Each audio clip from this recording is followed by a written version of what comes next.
Hello everyone, स्वागत है आप सभी का Dinesh sir engineering YouTube channel पर। इस वीडियो में बात करेंगे नागपुर यूनिवर्सिटी के अंदर जो सिलेबस है उसके बारे में। जो सब्जेक्ट्स है पहले वो देखेंगे। सबसे पहले इस यूनिवर्सिटी के बारे में जानते हैं। Nagpur university first year engineering के जो सब्जेक्ट्स होते हैं वो सेम ही होते हैं। कोई भी ब्रांच आपका हो, CS हो, मैकेनिकल हो, टेक्सटाइल, सिविल, इलेक्ट्रॉनिक्स, जितने भी ब्रांच है, ओके, टेक ब्रांच हो, कोर ब्रांच हो, हर एक ब्रांच के लिए फर्स्ट ईयर के फर्स्ट सेमेस्टर सेकंड सेमेस्टर के अंदर जो सब्जेक्ट्स है वो सेम होते हैं। कौन से होते हैं वो देखने वाले हैं। सबसे पहले मैं आपको बता दूं कि ये जो नागपुर यूनिवर्सिटी है इसका पूरा जो नाम है वो है राष्ट्र संत तुकडोजी महाराज नागपुर यूनिवर्सिटी, यानी इसको शॉर्ट में RTMNU बोलते हैं। RTMNU, राष्ट्र संत तुकडोजी महाराज नागपुर यूनिवर्सिटी। ये जो नागपुर यूनिवर्सिटी है इसके अंदर 2 सेमेस्टर के जो सब्जेक्ट्स है वो हम देखेंगे। पहले साल में 2 सेमेस्टर होते हैं। सेमेस्टर 1 के सब्जेक्ट्स RTMNU में, यहाँ पर बता दूं मुंबई, पुणे और जो अदर यूनिवर्सिटीज है उसमें और इसमें थोड़ा सा चेंजेस किया गया है। चेंजेस क्या है? पहले तो देखो, हर एक यूनिवर्सिटी के अंदर, कोई भी यूनिवर्सिटी हो, इंजीनियरिंग का मैथ्स 1 M1 जो बोलते हैं वो सेम 1 में होता ही होता है। तो यहाँ भी नागपुर यूनिवर्सिटी के अंदर सेम 1 जो है उसके अंदर मैथ्स 1 सब्जेक्ट है।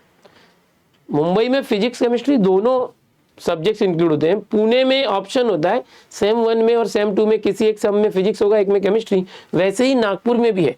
नागपुर के सेम 1 में फिजिक्स होता है, इंजीनियरिंग फिजिक्स, इसको अप्लाइड फिजिक्स भी बोला जाता है। और जो केमिस्ट्री होता है वो सेमेस्टर 2 में होता है, सेमेस्टर 1 में फिजिक्स। अभी आपका एडमिशन होगा, आप कॉलेज में जाओगे तो पहली एग्जाम जो सेमेस्टर की होगी उसमें आपको केमिस्ट्री नहीं पढ़ना है, आपको फिजिक्स पढ़ना है। समझ गए? मैथ्स 1 तो सबको ही पढ़ना है सेमेस्टर 1 में। अब जो एक और सब्जेक्ट है जिसको मैकेनिक्स बोलते हैं, सारी यूनिवर्सिटीज में मैकेनिक्स नाम का जो सब्जेक्ट होता है, इंजीनियरिंग मैकेनिक्स, जो सेम 1 में होता है। बट यहाँ पर वो इंजीनियरिंग मैकेनिक्स नागपुर के अंदर जो सेम 2 में है।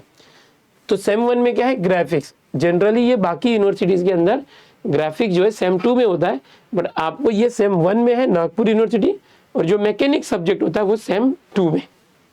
ठीक है, दिखाऊंगा वो भी।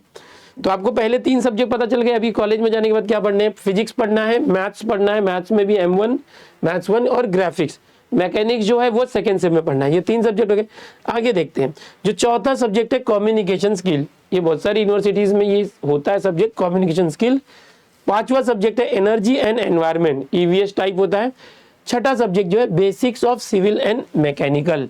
ओके, इस तरह से टोटल 6 सब्जेक्ट आपको सेमेस्टर 1 के अंदर पढ़ने होंगे बच्चों।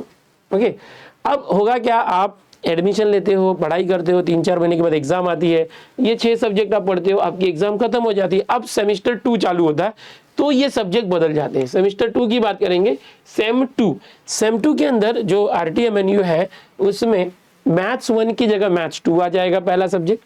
दूसरा सब्जेक्ट जो यहाँ पर हमने पिछले सेम 1 में ग्राफिक्स देखा था उसके बदले मैकेनिक्स आ जाएगा। यही मैकेनिक्स सब्जेक्ट सेम 2 में जो है बाकी यूनिवर्सिटीज में मैथ्स सेम 1 में होता है मैकेनिक्स।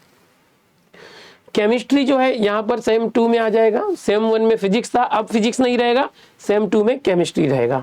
ओके, और C प्रोग्रामिंग ये भी सेम 2 में आ रहा है आपको। C प्रोग्रामिंग जो है सेम 2 में आ रहा है। इसको कॉम्पिटिशनल स्किल्स भी बोला जाता है और C प्रोग्रामिंग भी बोलते हैं RTMNU के अंदर।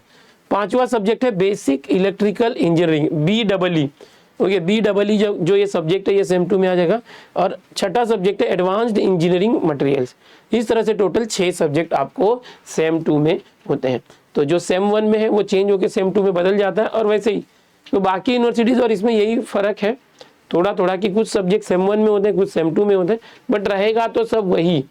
ठीक है, और ये सारी चीज़ें जो है हम कराने ही वाले हैं हमारे चैनल के जरिए, YouTube channel Dinesh sir engineering. तो जो Mumbai university, Pune university, DIBATU university है, नागपुर यूनिवर्सिटी, अमरावती, बहुत सारी चीज़ें कॉमन होती है। तो हमारे चैनल पे वो चीज़ें आएंगी, वो आपको देखना, और जो चीज़ें थोड़ी अलग भी है आपके सिलेबस में वो भी हम कराने वाले हैं। तो इस तरह से आप देखेंगे कि सिलेबस के करना है हमें सब्जेक्ट्स। थोड़ा सा हम देखते हैं यहाँ पर स्कीम ऑफ एग्जामिनेशन क्या होता है फर्स्ट ईयर के अंदर। फर्स्ट सेम की बात करते हैं। फर्स्ट सेम के अंदर देखो मैथमेटिक्स 1 है, इसके लेक्चर्स होते हैं हफ्ते में 3 घंटे। ओके, और ट्यूटोरियल होता है 1 घंटे का हफ्ते में। अप्लाइड फिजिक्स 3 घंटे हफ्ते में होने चाहिए लेक्चर और 2 घंटे प्रैक्टिकल, इस तरह से दिया हुआ है। एनर्जी एंड एनवायरनमेंट यहाँ देखेंगे 2 घंटे का लेक्चर होगा हफ्ते भर में, 2 घंटे का प्रैक्टिकल। कम्युनिकेशन स्किल में ये थियोरेटिकल सब्जेक्ट है, सिर्फ लेक्चर होगा 2 घंटे का हफ्ते भर में। इंजीनियरिंग ग्राफिक्स यहाँ पर देखेंगे 1 घंटे का लेक्चर होना चाहिए। यहाँ पर basics of civil and mechanical engineering यहाँ पर 4 घंटे का लेक्चर हफ्ते भर में होना चाहिए। अब यहाँ पर जो ऊपर सब्जेक्ट है उसका प्रैक्टिकल भी देखो, जो फिजिक्स है ये 3 घंटे का प्रैक्टिकल हफ्ते भर में होना चाहिए। एनर्जी एंड एनवायरनमेंट जो था, एनर्जी एंड एनवायरनमेंट ओके, यहाँ पर ये ट्यूटोरियल था, प्रैक्टिकल यहाँ दिया है।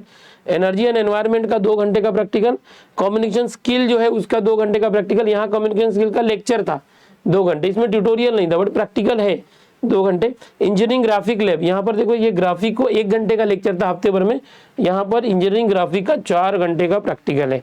अच्छा ये जो था ये ट्यूटोरियल था, ओके ट्यूटोरियल, उसके अंदर कुछ ना कुछ अलग से कराया जाता है, ठीक है। तो इस तरह से आप देखेंगे सब्जेक्ट्स है। RTMNU के अंदर ये सेमेस्टर 1 है, आपको अभी अभी जब कॉलेज में जाओगे तो ये सारे सब्जेक्ट मिलेंगे। यहाँ पर पूरा ये दिया हुआ है कितने वर्कलोड कैसे होगा घंटों में। अच्छा क्रेडिट पॉइंट होते हैं, क्रेडिट पॉइंट कि मैथ्स 1 को आपके सेम 1 में 4 स्कोर मिलेगा, क्रेडिट स्कोर। फिर फिजिक्स के लिए 4 है, ऐसे करके सारे सब्जेक्ट के लिए टोटल 19.5 इतना क्रेडिट स्कोर आपको सेम 1 में मिलेगा। ऐसे ही सेम 2 में क्रेडिट स्कोर होगा, सेम 3, सेम 4 करके सेम 8।